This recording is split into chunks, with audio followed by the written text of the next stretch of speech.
Assalamualaikum warahmatullahi wabarakatuh. Perkenalkan, nama saya Cantika Putri Febianti, NIM 204105011010101. Saya dari Perbankan Syariah 4. Di sini saya akan menanggapi materi yang telah dijelaskan oleh Bapak Dr. Abdul Wadud Nafis LCMEI yang berjudul Ekonomi Terbuka atau Ekonomi 4 Sektor. Untuk materi yang pertama tentang pengertian ekonomi terbuka 4 sektor. Perekonomi terbuka ialah suatu negara yang terlibat luas dalam perdagangan antar negara. Dan perekonomian 4 sektor adalah perekonomian yang terdiri dari sektor rumah tangga, sektor perusahaan, sektor pemerintah, dan sektor luar negeri. Untuk materi yang kedua, konsekuensi dari perekonomian terbuka. Dari segi ekonomi makro, ekonomi terbuka berarti ada pasar keempat dalam proses perekonomian, yaitu pasar luar negeri. Adanya pasar luar negeri mempunyai konsekuensi yang lebih lanjut terhadap pasar-pasar lainnya. Khususnya ada konsekuensi penting yang menyangkut penyesuaian pengertian 3 konsep, yaitu yang pertama permintaan agregat atau di pasar barang, yang kedua jumlah uang yang beredar atau dari pasar barang, yang ketiga harga barang atau jasa.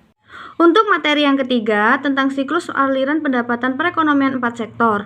Keseimbangan pendapatan nasional 4 sektor dalam perekonomian terbuka 4 sektor akan mewujudkan 2 aliran baru dalam sirkulasi aliran pendapatan, yaitu aliran pendapatan yang diterima dari mengekspor yang merupakan suntikan kepada aliran pendapatan dan aliran pengeluaran untuk membeli barang yang diimpor dari negara-negara lain yang merupakan bocoran kepada aliran pendapatan. Ciri-ciri pokok dari aliran pendapatan perekonomian terbuka. Yang pertama, RT, mendapat aliran pendapatan berupa gaji atau upah, sewa, bunga, dan keuntungan, dan pendapatan tersebut digunakan untuk pengeluaran konsumsi atau membeli barang dan jasa yang diproduksi perusahaan dalam negeri. Membayar pajak, mengimpor atau beli barang-barang impor, menabung ke bank atau lembaga keuangan. Yang kedua, di samping aliran yang keluar untuk membayar impor, juga aliran pengeluaran ke sektor perusahaan atau pembayaran atas ekspor. Yang ketiga, aliran perbelanjaan atau pengeluaran penanam modal untuk beli barang dan peralatan modal dari sektor perusahaan. Yang keempat, pengeluaran pemerintah ke sektor perusahaan untuk beli kebutuhan administrasi dan belanja modal untuk investasi pemerintah. Persamaan keseimbangan dalam ekonomi terbuka, barang dan jasa yang diperjualbelikan terdiri dari yang pertama produksi DN, yaitu pendapatan nasional, yang kedua impor dari negara lain. Sehingga penawaran agregat dalam perekonomian terbuka sama dengan AS sama dengan Y ditambah M. Komponen pengeluaran agregat ke atas pendapatan nasional dalam perekonomian terbuka. Dengan demikian, komponen pengeluaran agregat ke atas pendapatan nasional adalah sebagai berikut. Pengeluaran konsumsi RT ke atas barang dan jasa DN, investasi perusahaan barang produksi DN, pengeluaran pemerintah atau untuk konsumsi dan investasi, ekspor pengeluaran negara lain atas barang yang diproduksi perusahaan DN.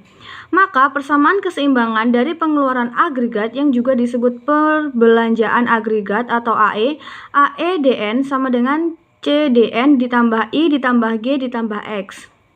Karena perbelanjaan agregat atau AE meliputi produksi DN dan M, maka sama dengan AE sama dengan AEDN ditambah M atau AEDN sama dengan CDX plus I plus G plus X plus M.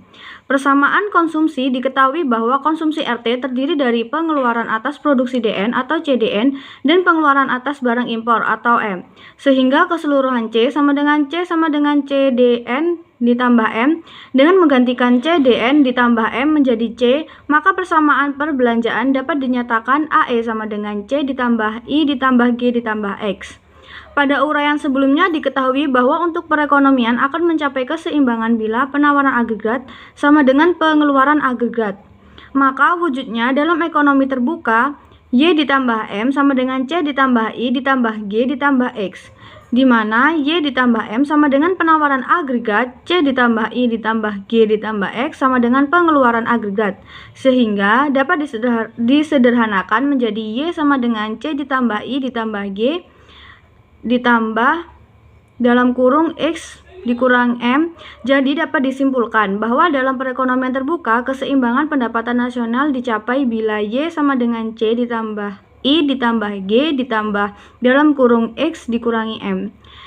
Untuk materi yang keempat, tentang perekonomian terbuka impor. Perekonomian terbuka impor merupakan pembelian dan pemasukan barang dari luar negeri untuk keperluan atau dipasarkan di dalam negeri. Manfaat dari kegiatan impor yang pertama, memperoleh barang dan jasa yang tidak bisa dihasilkan setiap negara. Yang kedua, memperoleh tenaga kerja modern. Yang ketiga, memperoleh bahan baku. Untuk materi yang kelima, tentang perekonomian terbuka ekspor. Perekonomian terbuka ekspor adalah barang dan jasa yang diproduksi di dalam negara dan dijual di luar negara jika suatu negara membuka perdagangan internasional dan menjadi pengekspor suatu barang, maka produsen domestik barang tersebut akan diuntungkan dan konsumen domestik barang tersebut akan dirugikan. Manfaat dari melakukan ekspor menurut Sukirno, yang pertama memperluas pasar, yang kedua menambah devisa negara, yang ketiga memperluas lapangan. Untuk materi yang keenam, faktor penentu ekspor dan impor. Faktor penentu ekspor, yang pertama permintaan akan barang, yang kedua mutu atau kualitas dari suatu bahan, yang ketiga barang spesial, yang keempat teknologi. Untuk faktor penentu impor, faktor-faktor yang menentukan impor tidak berbeda dengan faktor ekspor dalam siklus perekonomian terbuka. Untuk materi yang ketujuh, keseimbangan perekonomian terbuka. Yang pertama, syarat keseimbangan perekonomian terbuka meliputi penawaran dan pengeluaran agregat dalam perekonomian. Dalam perekonomian terbuka, barang dan jasa diperjualbelikan di dalam negeri terdiri dari dua golongan barang yang diproduksi di dalam negeri dan meliputi pendapatan nasional dan yang diimpor dari luar negeri. Dengan demikian, penawaran agregat terdiri dari pendapatan nasional dan impor dalam formula. Suntikan dan bocoran dalam perekonomian terbuka. Dalam pendekatan suntikan bocoran, keseimbangan pendapatan nasional dicapai dalam keadaan I ditambah G ditambah X sama dengan S ditambah T ditambah M. Untuk materi yang ke-8 dan yang terakhir, perekonomian terbuka pada sistem ekonomi Islam. Menurut Manan 1997-288, prinsip dasar yang telah ditetapkan Islam mengenai perdagangan dan niaga adalah tolak ukur dan kejujuran, kepercayaan, dan ketulusan. Sejarah telah membuktikan bahwa Islam telah menganjurkan perdagangan internasional. Itu saja pendapat dari saya dari materi yang telah dijelaskan oleh Bapak Dr. Abdul Wadud Nafis LCMEI. Saya setuju dengan materi yang telah Bapak jelaskan dan saya menambahkan sedikit. Jadi itu saja pendapatan dari saya. Bila ada salah kata mohon dimaafkan. Wassalamualaikum warahmatullahi wabarakatuh.